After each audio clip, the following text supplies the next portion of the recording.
Angeles. Hey there, welcome to NBA Today, your new home for the NBA on ESPN. And we will be with you weekdays from 3 to 4 Eastern, live from Los Angeles. And we're one day out from the start of the season. And if it's happening in the NBA, we will have it. Each day, I will be joined by our expert panel of analysts and insiders, including Adrian Wojnarowski. Woj, breaking news for us today? Well, we've got a lot of news. $105 million extension for Jaren Jackson Jr. in Memphis. What we'll be tracking ahead of the 6 p.m. deadline today. Will Phoenix give DeAndre Ayton a max contract? Absolutely. Interesting stuff. Now, to introduce the rest of our team, we had to bring in a special guest. Lakers public address announcer Lawrence Tanter, who has called 9 of LA's 17 championships and is celebrating his 39th season with the franchise. Take it away, Lawrence. Thank you, Malika. Here they are. First, a 6'7" analyst from Phoenix, Arizona and Moon Valley High School. He's a 2016 NBA champion, 2004 Olympic bronze medalist, a budding TikTok star, Richard Jefferson.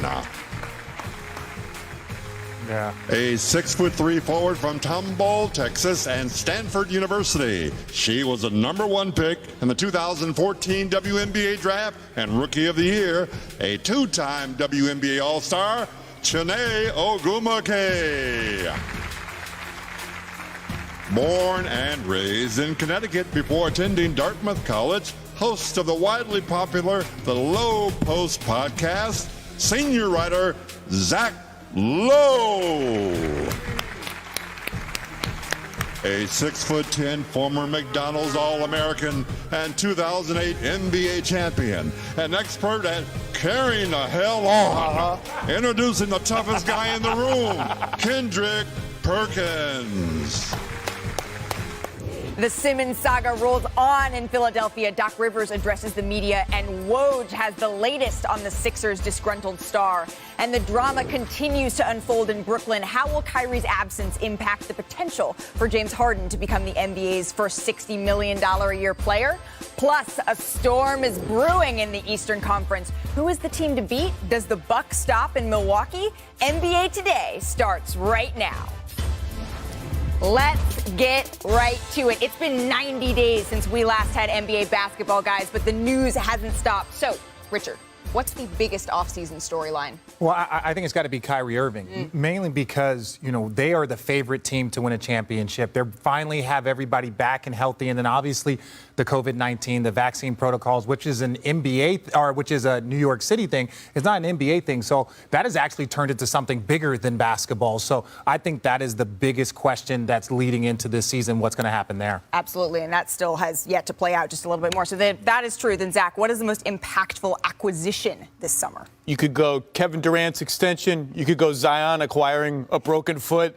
But it has to be Russell Westbrook. The Lakers had a choice. Buddy Hield, KCP, Dennis Schroeder, some other holdover guys, or all in on Russ, a point guard who loves to shoot and doesn't do it very well. The biggest variable in the league is how he fits with LeBron James, and the biggest variable below that is what is he doing when LeBron James has the ball, and what is the defense doing vis-a-vis Russell Westbrook? That's the biggest question in the NBA. So we've heard about Kyrie Irving. We have heard about Russell Westbrook. Big Perk, what is the biggest question mark for you heading into this NBA season? Oh, it's Ben Simmons in the Philadelphia 76ers. What are they going to do with him? We all know that he's in his feelings. We know that he wants out. But guess what?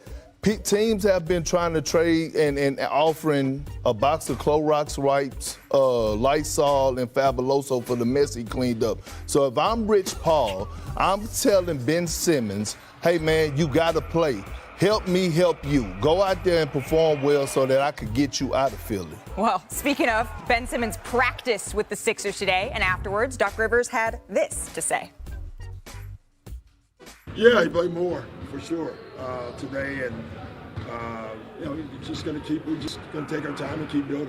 What about the chemistry? I didn't see you interacting with the teammates much. I know it's important. Yeah, it'll grow. It'll come back. I'm not that concerned right now with it. They're interchanging. It's coming, and it just takes time. So chemistry is huge, and I think overall our chemistry is phenomenal right now, and we want to keep it growing. The Sixers open the season Wednesday in New Orleans before a showdown with the East favorite Nets on Friday on ESPN. And just 4 of their first 10 are against teams that made the playoffs last season, so Philly could have a chance to get off to a hot start here. And for more on this, now we bring in Adrian Wojnarowski, our insider. Ben Simmons, he returned to Philly about a week ago, and he rejoined the team on the court over the weekend. But Woj, what does that participation really mean? Malika, his participation physically has been incremental. He went from not really doing much the first few days besides take a COVID test to starting to shoot, to starting to get on the floor with his team. But the mental engagement is something that still is coming along. How invested is Ben Simmons going to be in this Sixer season and team? And is he ready to start playing in games? And that's the decision now that's going to have to be made between he and Doc Rivers over the next few days. When does he debut this season, and does he debut? So just because he's there doesn't mean it's necessarily all smooth sailing. But at the top of the show, you talked about DeAndre Ayton. So what's the deal with his contract extension in Phoenix? Malika, this is a significant development. I'm told that the DeAndre Ayton extension talks have ended without a deal ahead of the 6 p.m. deadline tonight. Now, this is the #1 overall pick from the 2018 draft. And it is shocking to, I think, a lot of people around the league that Phoenix did not offer him a max contract. DeAndre Ayton was not accepting less than that. You saw several players in his draft class get those max deals. And now Robert Sarver, their owner in Phoenix, who has a history of really withholding financial commitment, to try to keep a contender together. He's faced now with a very unhappy DeAndre Ayton. And then next summer, the possibility of restricted free agency for DeAndre Ayton, when you're going to see teams maneuver, perhaps at a chance to sign him to an offer sheet, sign him to an early exit in his contract, that even if Phoenix matches, they might lose him a year early. He could also sign the qualifying offer, Malika, play out, and then become an unrestricted free agent the following year. I think this decision in Phoenix by Robert Sarver could have real dire consequences as they try to keep this Western Conference champion together and trying to get back there again, not this year, but in the future. So what are you hearing now about DeAndre Ayton's mindset? He's very unhappy. Listen, he saw his peers who got max deals and looked at what he's done so far, how much he's sacrificed. I think offensively, with the arrival of Chris Paul, with the emergence of Devin Booker, that this was a player who, really bought in with Monty Williams. They've had a great relationship. He's gotten the best of them. And this is a team certainly unlike anybody else in his class, that 2018 draft class. He's won. He's gone to the NBA Finals and played a significant role on it. This is going to be really interesting in Phoenix now this season. DeAndre Ayton is not happy, and he's going to have some options after the season about how to proceed with his future, whether it's in Phoenix or somewhere else. Absolutely. And DeAndre Ayton, he's always been very impressive, very mature in how he sort of looks at these things. So it's going to be interesting, Woj, to see this play out. Please don't go anywhere. We know there's going to be more news to break here, but we really need to talk about this a little bit more. We have so many experts here to break this down. Again, that is DeAndre Ayton not agreeing to terms for a contract extension in this moment. So, Richard, what is your reaction to that? Well, I wonder how much Sarver cares. You look at his history over the past, since he took over, as ownership, he has been very hesitant to spend money. And then when you have the #1 pick, when they take you to the NBA Finals and you don't reward that player, that's the player that you don't want to reward. To me, yes, it could be tense. He could be, DeAndre Ayton could be frustrated with this, but I don't know how much Sarver cares. He looks at this purely as just business. Zach Lowe, how do you read this? Look, I thought all along cooler heads would prevail. A max deal would get done for all the reasons RJ just said. Mikal Bridges, 4 years, 90. I thought maybe that's a sign. Maybe that's a sign that there'll be a little thawing, and there just never has been. And according to Woj, never was. And to me, the worry now for the Suns is not losing DeAndre Ayton. He's not going to sign a one-year deal. He's not going to go anywhere. The worry is years, because now you've opened up the Pandora's box where some team can say, here's a 3-year offer sheet, and you have to match that. That's the mid, and then you lose him for years 4 and 5. You lose the longevity. That's the worry now. You've opened up a Pandora's box. You can't shut it. Well, my thing is when you're trying to compete for a title and win a championship, You need everybody in the locker room with a clear head and everybody to be focused. And when you have a young player like DeAndre Ayton who outplayed Jokic in the Western Conference Finals last year to help them get to the finals, and then he watching everybody get paid. You see Chris Paul talking in the post-game interview in the playoffs last year saying, pay DeAndre Ayton. And look, this man has done more than we expected last year. He brought the tenacity. He anchored the defense. Now, yes, he went up against Giannis Antetokounmpo, and I got his name right on the first try. But listen, but the man deserves his dollars, man. If you're going to pay Bridges, you got to pay DeAndre Ayton. Absolutely. Yeah, can I just say one more thing? Go ahead, If you're not going to pay me, don't come in there and smile at me. Don't come in there, and that's where the tense gets. If you're gonna not pay me what I believe that I've earned, then you're gonna come and smile. Hey, come do this stuff. Then it gets a little. And by the way, props to Ayton and his agent for saying it's max or nothing. They held strong. Yeah. But Malika, Zach, Richard give fake smiles all the time. All the time. Every time I see you. Go ahead, Malika. Good Lord. Coming up, we have a question. Who is going to dominate the East? Our analysts break down where the Sixers land in the Eastern Conference hierarchy without Ben Simmons. Plus, the Nets drama continues. Kyrie is Horton Tucker. So, Chine, who are you adding to that list and who are you dropping? As a Nigerian, Chuma, okay, Chuma, we had a Nigerian. I'm going to add Jalen Green. I mean, obviously, I'm from Houston, Texas, and I'm very biased. But I think a lot of people are going to be extremely excited to see what he's able to do. It's been a rough couple seasons for the Rockets, and I think he's got everything you need on the court. He can, score at 3 levels. And then off the court, I mean, he's going to give you a little razzle-dazzle as well. So like Jalen Green is my guy. Exactly. Well, okay, so I was going to pick like one person, but I want to say the Chicago Bulls. I think the Chicago Bulls has what? Hear me out. I want to say DeMar DeRozan, how much does he have left? Yes, we picked a bunch of young players, but I want to talk a little bit about veterans. Lonzo Ball, I want to see what he's going to do, and I want to see the jump that Zach LaVine is going to make. Can he go from all-star to an actual bona fide superstar? So I think those 3 players, to me, all together on the same team are the most intriguing. Okay, you can't pick a team. You just can't. Even though they are intriguing, but I will say, Lonzo was on my list. Lonzo was a late cut. Lonzo's super exciting this year. What can you do? Yeah. I want to see what the Chicago Bulls can do. Yeah. This is going to be exciting. Stick around.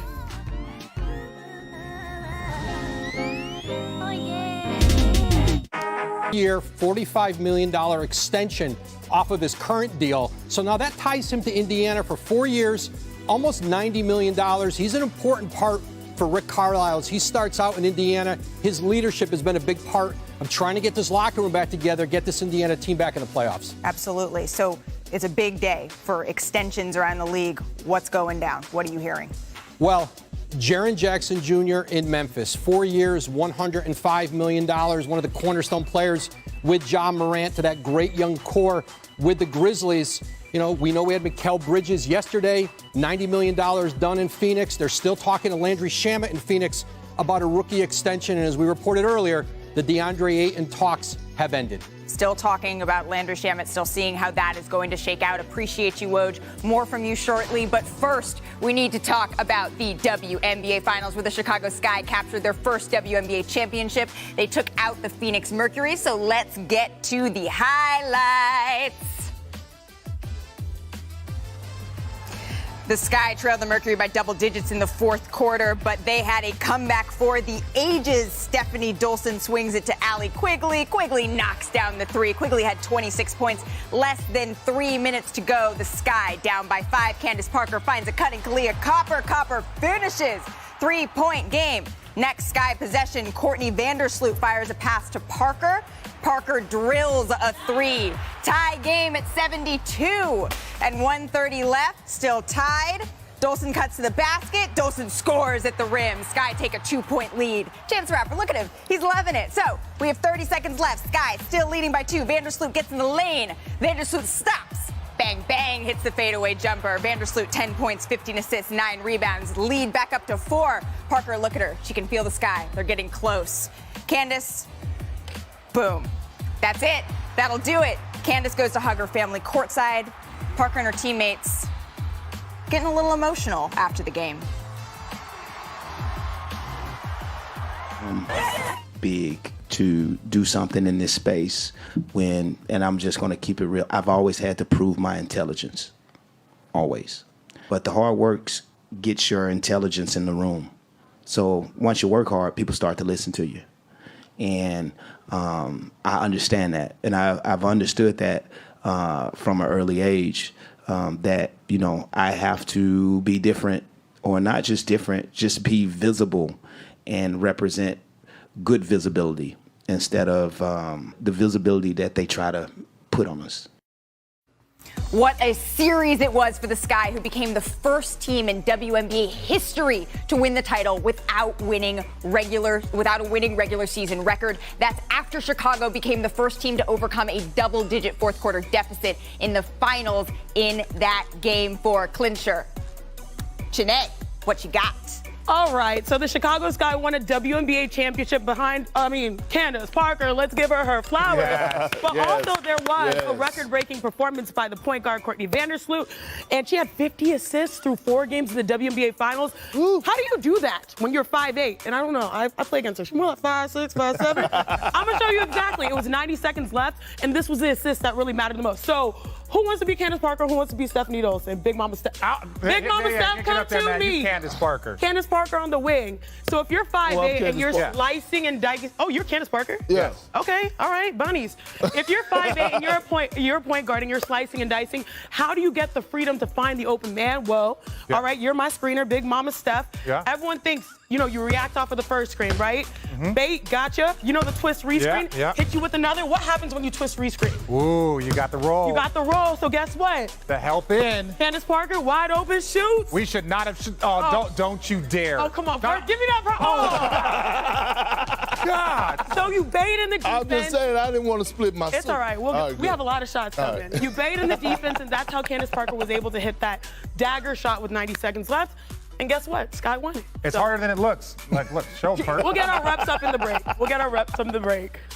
Buckets today. Coming up on NBA Today, hop on the Nets roller coaster with us. Beyond the twists and turns of Kyrie's absence, the deadline for James Harden's contract extension is 11:59 p.m. tonight. Will Harden become the NBA's first $60 million man?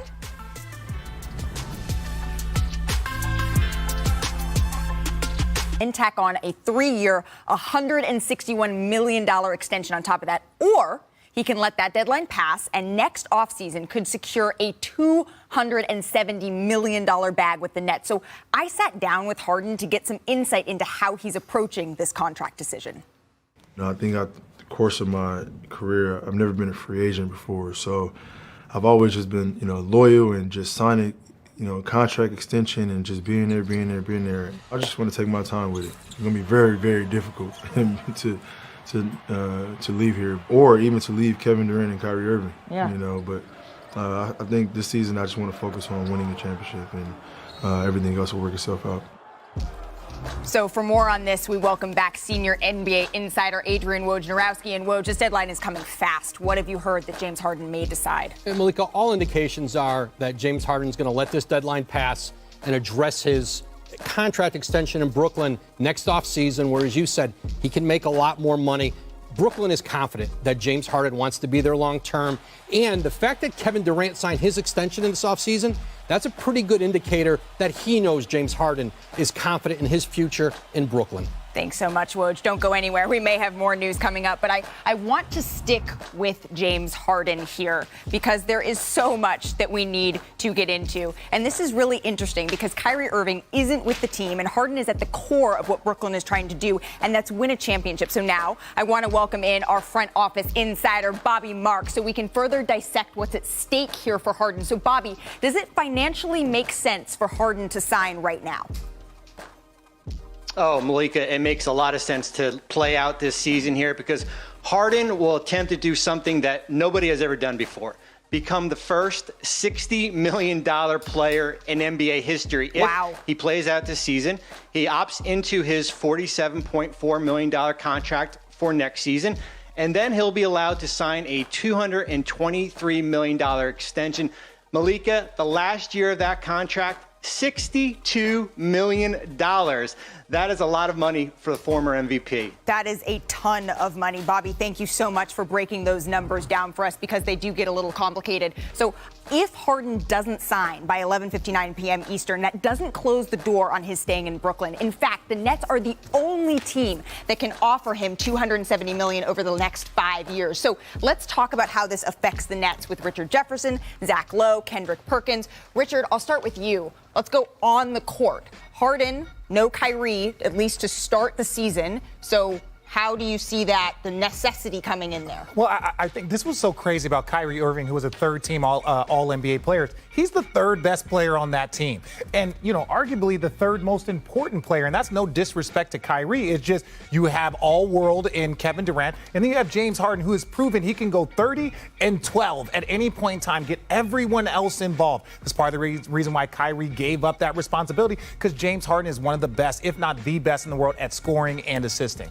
Well, if I'm the Brooklyn Nets, I'm a little scared because they had a plan in place coming into this season. Kevin Durant was supposed to sign first, which he did. Next was supposed to be Kyrie Irving, and then James Harden. All was supposed to be signed before training camp, and then all this came about with the vaccination for us with Kyrie Irving. Now James Harden is telling the world he wanted to experience, or he told you, Malika, that he wanted to experience free agency for the first time. So if I'm the Brooklyn Nets, I got to be worried just a little bit because, look, let's not forget, James Harden has made a ton of money. He's making a ton of money off the court as well, and he wants to win a championship. And, look, Daryl Moore is over there lurking, I'm telling y'all right now, him and Doc Rivers. He did say at the end, though, he said winning cures everything to me. So I took that in our discussion as more of a, hey, I don't just want to sign right away, but that doesn't necessarily close the door. So, Zach, would you be scared if you were the Nets? Yeah, are you saying it's scary hours time for Brooklyn? Leave. No, Zach. Thank you, Zach. He dropping balls. He getting ready. The Nets can still win the championship without Kyrie Irving. If they get 0 from Kyrie Irving, they can still win the championship. They are co-favorites right now with the Milwaukee Bucks to me. But they have James Harden and Kevin Durant. You're looking at me like I'm crazy. Let me say those names again. James Harden and Kevin Durant, who we all just agreed 2 months ago has become the undisputed #1 player in the NBA. Richard, come on. Why do you think that's crazy? You don't think they can win the championship? Why are you yelling at me? He's the one that disagreed with you. What I'm trying to say is that he is wrong. He's saying that all of a sudden they had a three-person plan of KD, of James Harden, and Kyrie Irving.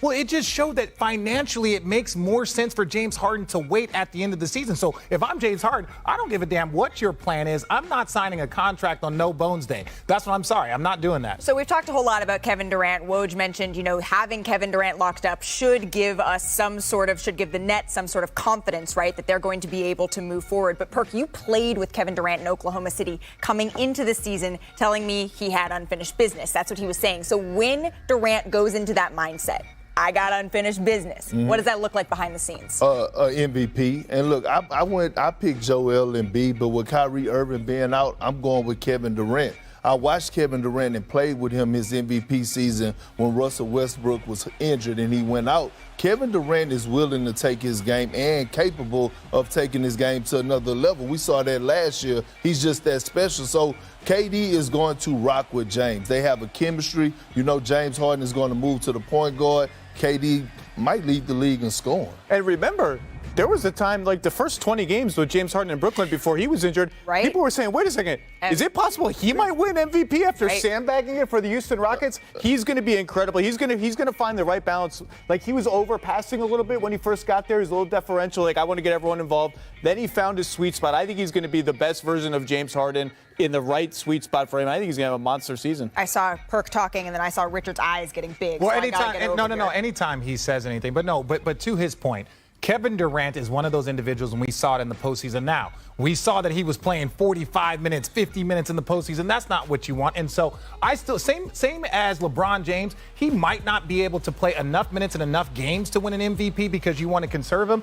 I think that Kevin Durant, especially with James Harden and the injury history that they've had in their organization, you might not want to play him that much and push him that hard. You're trying to win a championship, not MVPs. Guys. What? Guys, we got to talk a little bit about Kyrie because while we're talking about the Nets, here's a video of Kyrie Irving playing a game of pickup football at a high school in New Jersey yesterday, according to TMZ Sports. Obviously. Perk, what do you make of Kyrie's, football moves? Nothing. I mean, look, this is Kyrie being Kyrie, right? Unvaccinated, without a mask, out here playing football, just doing things Kyrie Irving way. And here's the thing, right? If I'm James Harden and I'm Kevin Durant, I'm pissed because Kyrie Irving only worry about what helps Kyrie or benefit Kyrie Irving. Sure. So, hey, whatever. Okay, so that's a little bit silly, right? That video of Kyrie Irving playing football, but it does bring back, at least for me, a little bit when the game was being played last season and he was on a Zoom. Not because that Zoom was for a bad cause, but because that's where he was. So for you, Zach, how do you think about this sort of video, this sort of activity right now? Well, he also got on his IG Live at crunch time of the WNBA Finals. Tackle or touch? I think that's an important question. I need to know tackle or touch. Look, this is... The Nets, they were optimistic all along that he would get vaccinated. He hasn't got vaccinated. It's still going on. It's still going on. And you talk to anyone in that organization, you can hear the frustration. Now, they're not hiding it.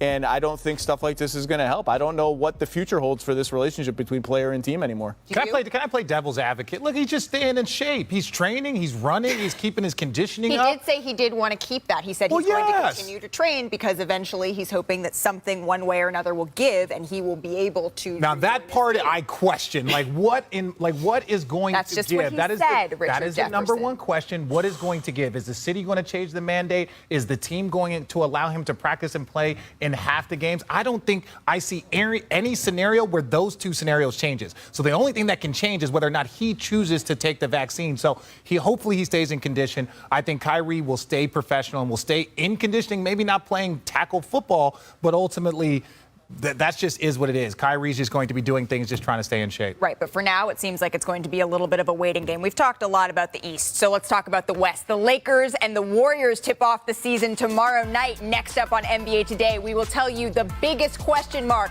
for LA this season.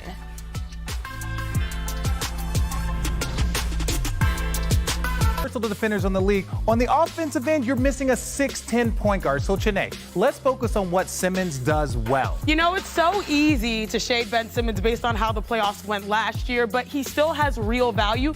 That's with defense, and that's also with distribution. But let's start with the defense. You ready, Richard? Let's go. All right, defensively, he finished second in Defensive Player of the Year voting, and this is a reason why. Like you said, did you say 6'10"? It's 6'11" in the back.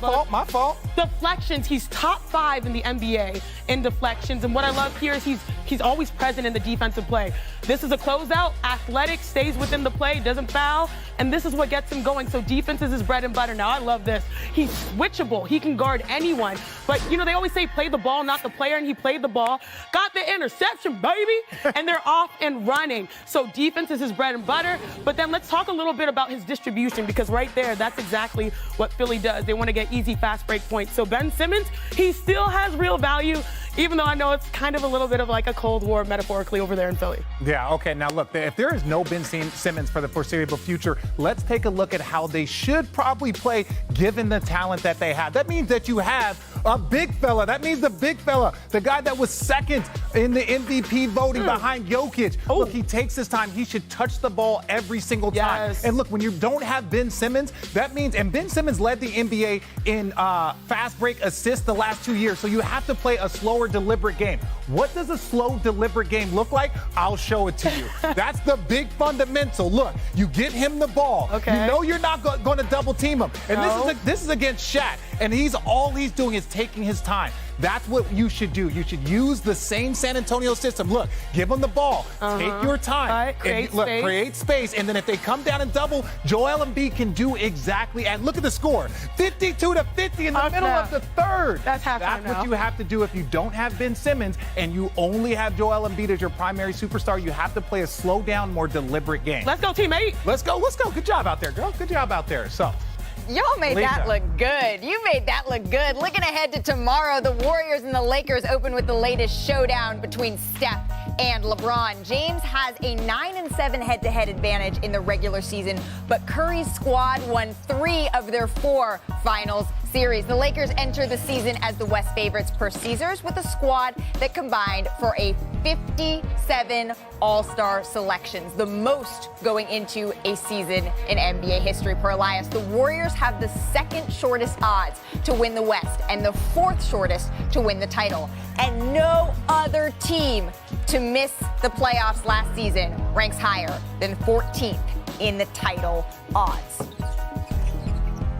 So, the Warriors, they had somewhat of a down year last year because of injuries, but coming into this upcoming season, they had retooled their bench and expect to get Klay Thompson back at some point from injury, some point probably in the middle of the season, they're saying. So, Perk, what do you feel like the ceiling is for the Warriors this year? The ceiling is the finals. It's not the floor?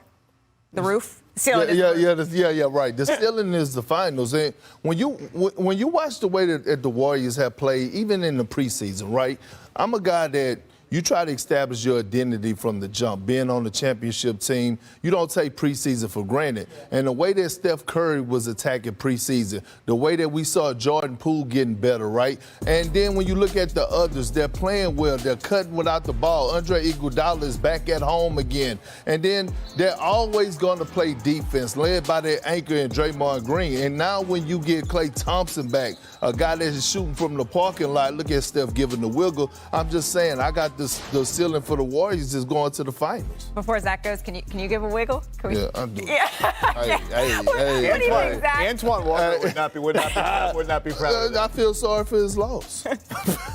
I always feel good when I agree with Perk, because I'm higher on the Warriors than usual, than most people. I think finals is absolutely their ceiling. Interesting. Obviously, a lot of it has to do with Klay, right? Like, we're kind of assuming an optimistic prognosis for Klay. He's missed 2 years with 2 devastating injuries. But I think last year, look, a couple of things. Plus 10 per 100 possessions with Steph and Draymond on the floor and no Wiseman. When they played Warriors basketball, they were really, really good. Guess what? They're just playing Warriors basketball this year. There's no let's feed all these young guys all infinite minutes to develop them. They're trying to win. They found more guys who can play Warriors basketball. And if Klay comes back and he's, 85% of the Klay we remember, I think this team is really, really dangerous if they can just hold the fort until then. Do you get the sense that they view themselves as the hunters or the hunted?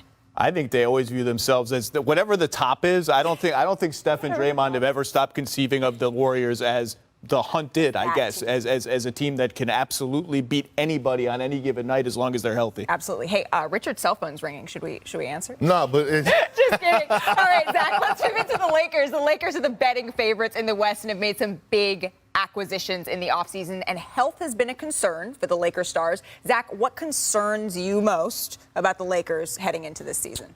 Honestly, it's the dumbest answer, but the fact that LeBron is second all-time in minutes played in NBA history, and 2 of his last 3 seasons have been derailed by injury. Now, you could say they were fluky injuries. Solomon Hill dove into his leg and all that. Look, we can yell and scream, and we will yell and scream about how does Russ fit? Do they have enough two-way wings? How much center is Anthony Davis going to play? Those are all real questions. The answer to all of those questions is if LeBron James and Anthony Davis are healthy at the end, those questions mean less and less and less because those 2 guys are that good. And if they're not healthy at the end, it doesn't really matter. So to me, it's that he's getting to a point. Yes, he's an Iron Man.